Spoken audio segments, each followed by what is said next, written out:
So, you're thinking about becoming a tattoo artist? Here's the real truth about being a tattoo artist. Pros, the cons, and what it actually takes to make it. If you're considering tattooing as a career, this video is for you. So stick around and find some things out.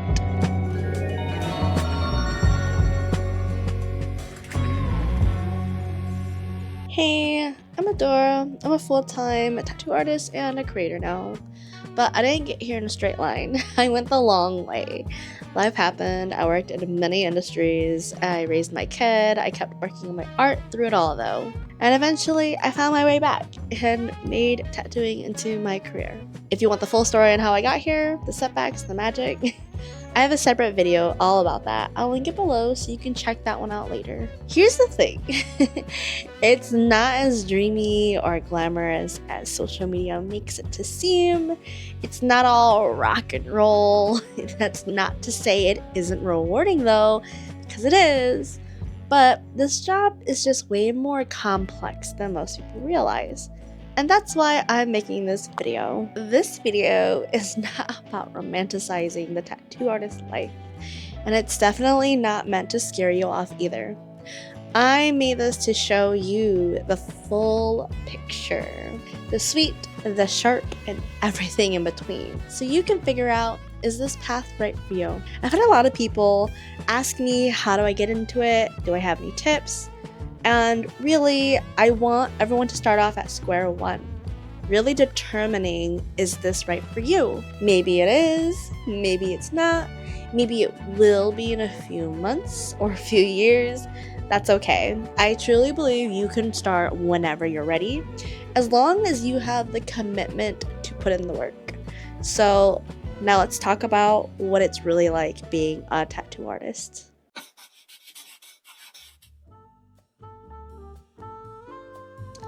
I put together 6 points that I want to talk about today. We'll start with the first one, and that is creative freedom. The dream and the pressure. You get to draw for a living. You get to create art that lives in someone's body forever. That's wild. Honestly though, it's intimate, it's powerful, and it's probably one of the highest forms of compliments an artist can get. Like, what, you want my art on you forever? We're pretty much blood brothers now. Hello?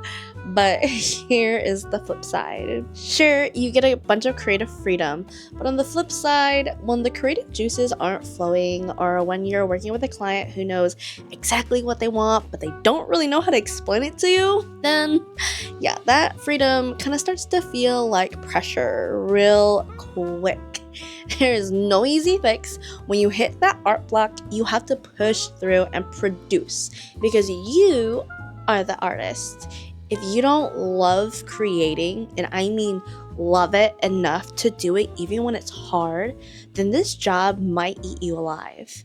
Tattooing demands constant sketching, constant learning, and a genuine obsession with leveling up your work. If you only like to draw here and there when inspiration hits, this probably isn't for you, especially in today's industry where the bar is higher than ever. And the artists coming in now, they're like professionals, yo. They're hungry, they're talented, and if you are not serious about your craft, it's gonna show.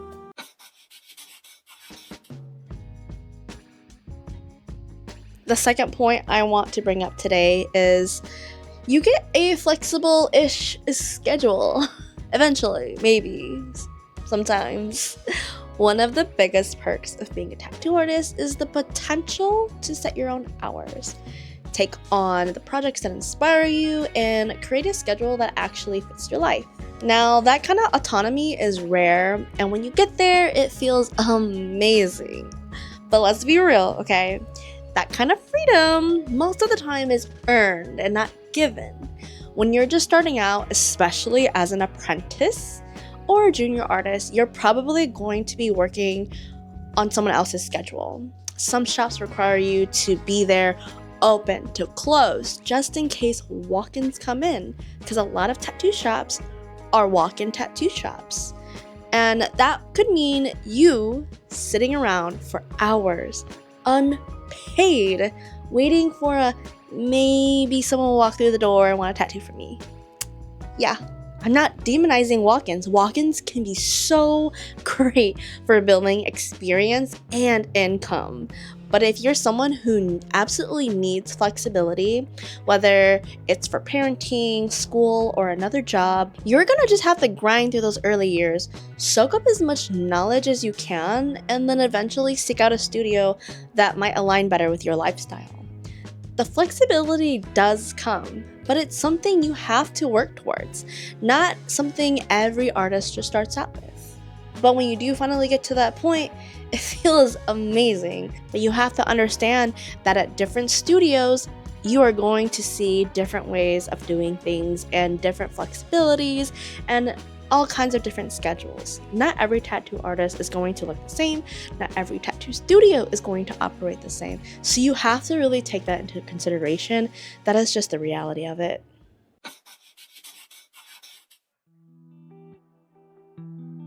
So now with point 3, I really think there's a lot of opportunities for deep connections, which can be beautiful but also draining. Tattooing is intimate. You're literally sitting with someone for hours, okay? You are marking their body during some of their most personal moments: grief, celebration, transformation, and healing. You are indirectly a part of their story, which is so powerful, but also sometimes can be a lot. Getting a tattoo is a big deal for most people. I mean, you're getting stabbed with ink for permanent art. It's kind of hard not to remember that moment, right? Yeah. But here's the thing, as meaningful as it can be, it's also socially and emotionally taxing for the artist. Now, I would consider myself an extroverted introvert. I love connecting one-on-one, but my social battery runs out fast. After like 3 or 4 back-to-back full day appointments, I need a nap, a snack, and about 24 hours of silence. Like, nobody better bug me. Nobody. Now, that doesn't mean I didn't enjoy my interactions with my clients. It just means my battery is at a 0. And yours might be too. In my experience, though, 99% of my clients have been wonderful. I mean, knock on wood. But not everyone is that lucky. Some clients will light up your day. Others might no-show. They might push your boundaries or treat you like a vending machine. And you're gonna have to learn how to manage people with professionalism and still protect your peace. Setting boundaries and good energy management are part of the job. Unfortunately, it's not optional.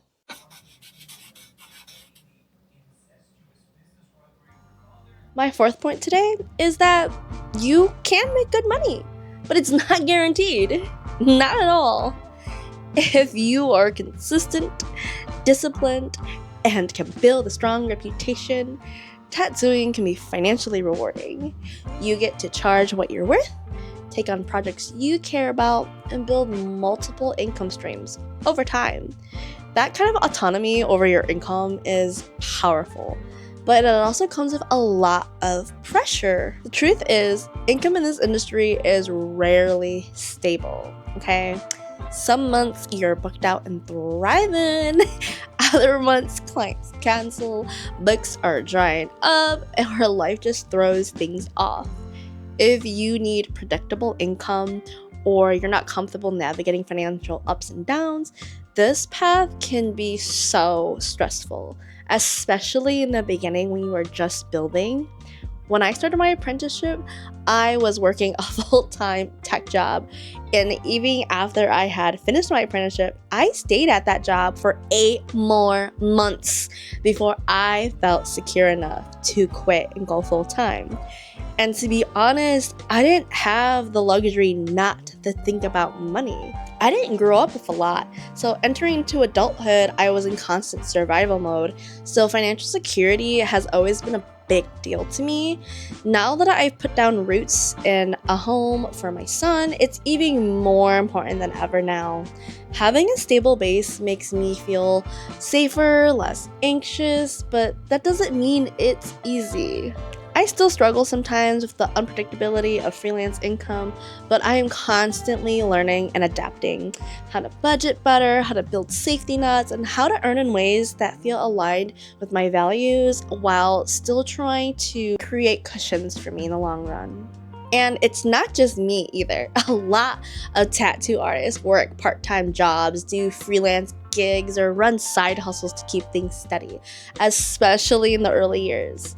Also, apprenticeships, most of them are unpaid.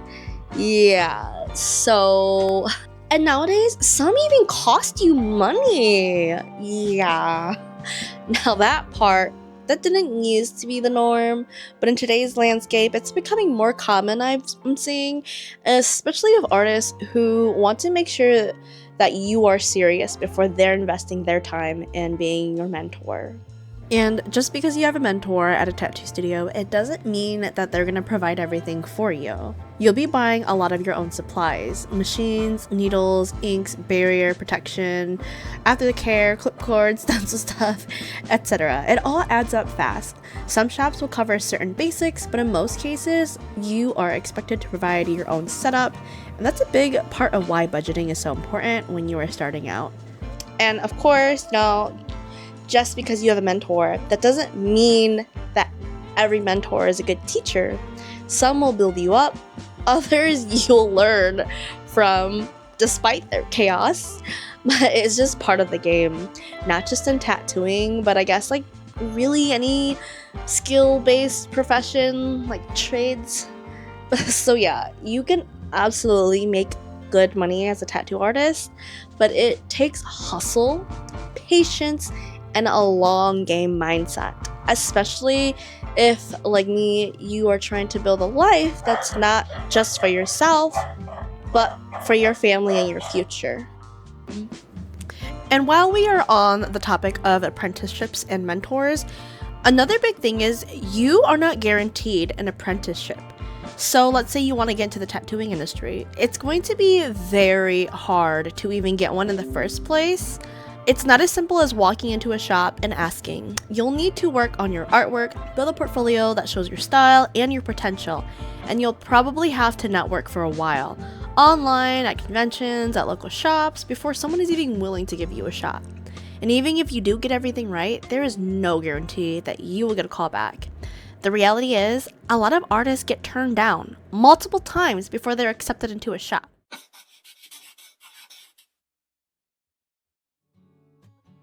Alright, and then the fifth point I want to talk about is that you get to be your own boss. Hey! And that's both the dream and the challenge, okay? I don't think people are as ready as they think they are to be their own boss. Yes, you get to decide what you work on, when you do work, who you work with, and what your whole week might look like. Every post, every design, every client interaction is a chance for you to express your vibes. There is no cap on your income or growth potential. And that kind of freedom is just so powerful. But here's the catch. You have to be so self-motivated. No one is going to tell you when to draw. No one is going to tell you when to post. No one's going to tell you when to answer your emails, when to stop doom scrolling, and when to get your admin tasks done. If you struggle with executive function or procrastination, this job is going to humble you fast. Take it from me, I used to be all over the place, frazzled, overwhelmed, no systems, just vibes. But as a tattoo artist, you are the structure.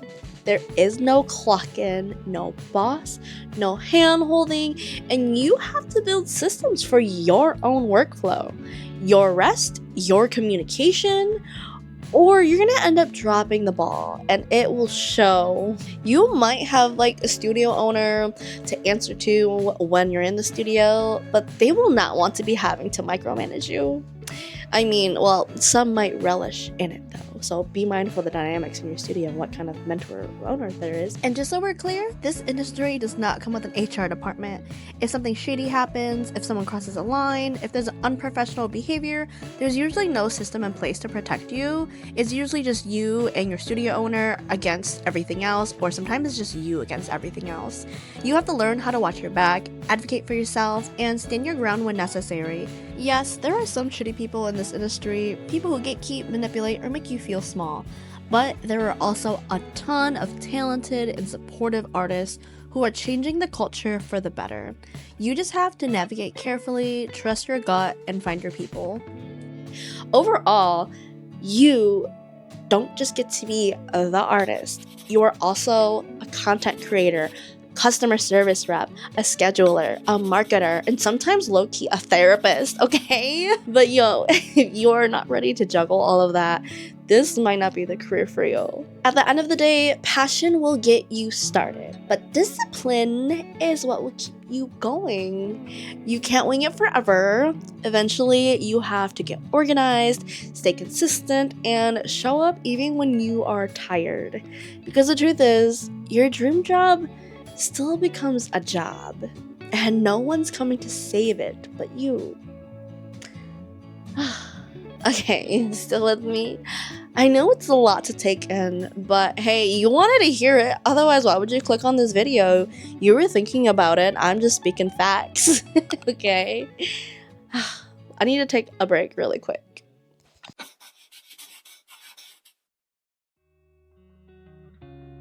Okay, now we are on our 6th and final point.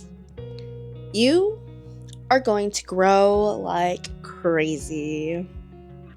Not just as an artist, but as a business owner, a communicator, and honestly, as a whole person. This job is going to stretch you in ways that you didn't expect. You will learn how to manage your time, how to talk to clients, how to design under pressure, and how to draw faster and how to draw better. You'll get better at setting boundaries with clients, with coworkers, and with yourself. You'll start noticing what drains you and what fuels you. You'll get sharper, more intentional, and more efficient. But let's be real, that kind of growth can be overwhelming, yes, but there's always something new to learn, always something you could be doing better. No one's there holding your hand, but you get to be your own manager, your own cheerleader, your own teacher. It does take a lot of grit, and it takes real organization. It takes the kind of discipline that doesn't always feel fun, especially when you are tired or uninspired. And along the way, you will get feedback. Some of it will help you. Some of it will feel like shade dressed up as advice. Not everyone in the industry is kind. Not every client will love what you do. But every time you face that discomfort and keep going, you build resilience. You build confidence. You grow thicker skin without losing your softness. And the truth is, this path asks a lot from you, but it does give so much back. If you're willing to keep showing up, even when it's hard, you'll look back and realize that every version of you that got through it made you into someone stronger, more grounded, and more capable than you were before.